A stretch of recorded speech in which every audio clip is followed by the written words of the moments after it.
Olá, graça e paz da parte do nosso Senhor e Salvador Jesus Cristo. Muito bom, mais uma vez, poder compartilhar com vocês algo da parte de Deus.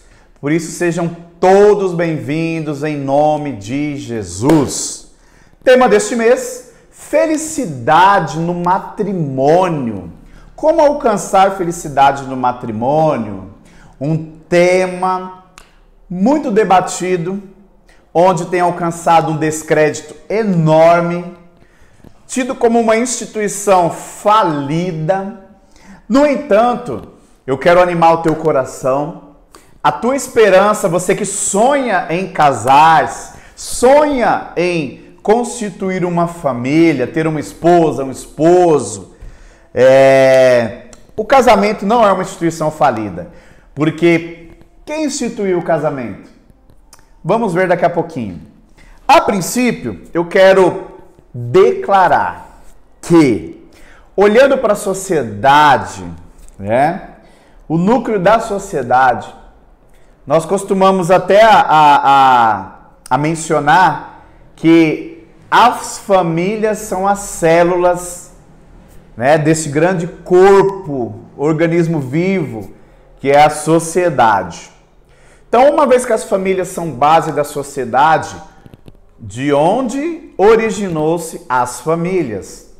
Sua origem está contida no matrimônio. Conforme a palavra de Deus, conforme a palavra do Criador, o matrimônio consiste na união entre um homem e uma mulher. Eu quero ler um texto aqui com vocês que encontra-se em Marcos, no Evangelho de Marcos, capítulo 10, dos versos 7 ao 9.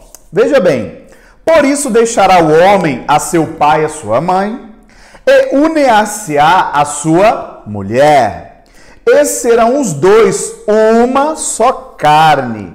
Assim já não são mais dois, mas uma só carne. Porquanto o que Deus ajuntou, em algumas traduções, o que Deus uniu, não o separem o homem. Então, olha só, nosso próprio mestre dando orientações a respeito do matrimônio. Lembrando que a família, base da sociedade, origina-se em um matrimônio, na união de um casal. No entanto, algumas considerações são importantes. Algumas considerações elementares. Primeiro, eu quero destacar aqui com você, o casamento, ele é monogâmico. Então, nós temos aí, ao longo da história, e não somente na nossa sociedade brasileira, mas em outras culturas, outros povos, inúmeras modalidades de união matrimonial, de casamento. No entanto, a união bíblica, ela consiste em uma relação monogâmica e também por meio de uma união total. Mas que união total é essa? É cada um na sua casa, encontra-se de vez em quando? Como que é isso? Como que funciona essa união total? Segundo as Escrituras, os cônjuges, por se tornar uma só carne, eles alcançarão uma unidade física, sexual, afetiva, espiritual. Então, em todos esses aspectos e demais outros, essa união trará para essas duas pessoas um relacionamento profundo, único e que, conforme a vontade de Deus, ele só deve ter um fim quando a morte os separa. Existem algumas situações as quais o Senhor ainda permite uma separação, para que haja um novo matrimônio, uma nova aliança. No entanto, o tema de hoje, o aprofundamento, não é nesta área, mas sim em em compartilhar com você que o casamento é uma instituição divina. Não é uma instituição criada por povos, por culturas ao longo da história, ao longo da vida humana. O casamento é uma instituição de Deus. E lá em Gênesis, capítulo 2, no verso 24, mas eu quero ler a partir do 22, nos diz assim, Gênesis 2, a partir do 22. E a costela que o Senhor Deus tomara ao homem, transformou-a numa mulher e lhe a trouxe. E disse o homem: esta, afinal, é osso dos meus ossos e carne da minha carne. Chamar-se-á varoa, porquanto do varão foi tomada. Por isso deixa o homem, pai e mãe, e se une à sua mulher, tornando-se os dois uma só carne. Ora, um e outro, o homem e sua mulher, estavam nus e não se envergonhavam. Tudo perfeito antes da entrada do pecado ao mundo. Esse casal abençoado, uma vida em Deus, né? Consequentemente, veio a queda com a desobediência e as suas consequências terríveis. No entanto, Deus tem nos abençoado. O Senhor tem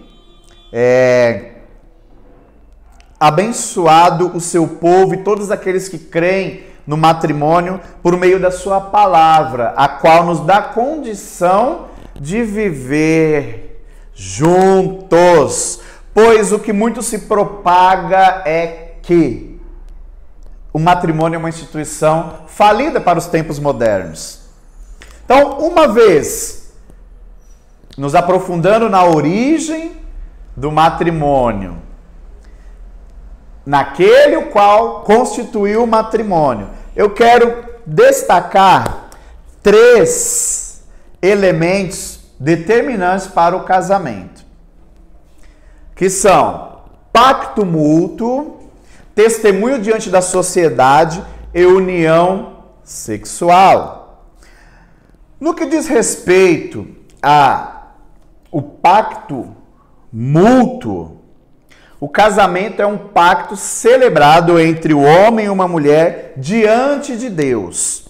Lá em Malaquias 2,14, também nos relata a seguinte passagem: todavia perguntais, por quê? Porque o Senhor tem sido testemunha entre ti e a mulher da tua mocidade, para com a qual procedeste deslealmente, sendo ela a tua companheira e a mulher da tua aliança. Então, ao longo das Escrituras, o Senhor privilegia o casamento. O primeiro milagre de Jesus se dá em um casamento.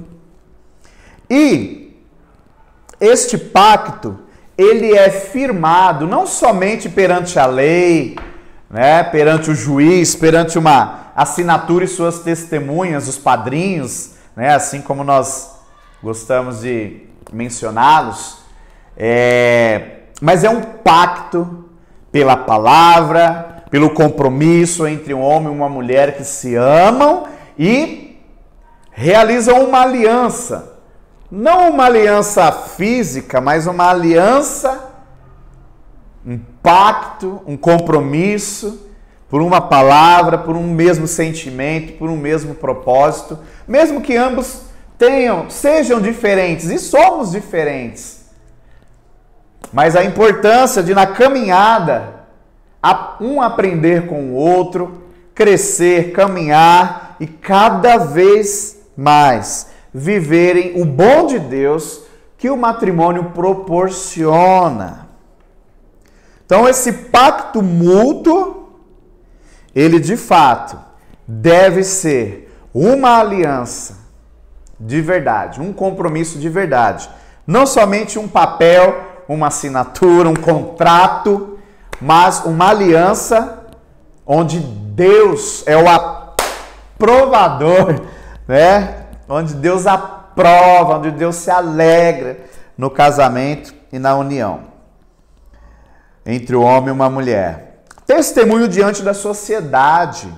Então esse é um segundo ponto importante. Então o casamento ele não deve ser realizado às escondidas. Olha, ninguém vai saber, só uma parte da família, só alguns amigos. Pelo contrário, ele deve ser publicado, né? Mesmo que de repente não haja a possibilidade de uma festa, aquela festa a qual sempre os noivos sonham, de repente somente foi realizado ali no cartório, mas ainda assim, ele é público, ele tem suas testemunhas e você deve de fato, né, contar para o mundo inteiro a respeito do seu amor, do seu amado, da sua amada, para que todos celebrem e sejam testemunhas de uma aliança formada entre este casal. Então, pacto mútuo, importante, testemunho diante da sociedade, um testemunho que também ao longo da caminhada se dá desde dentro do lar para testemunho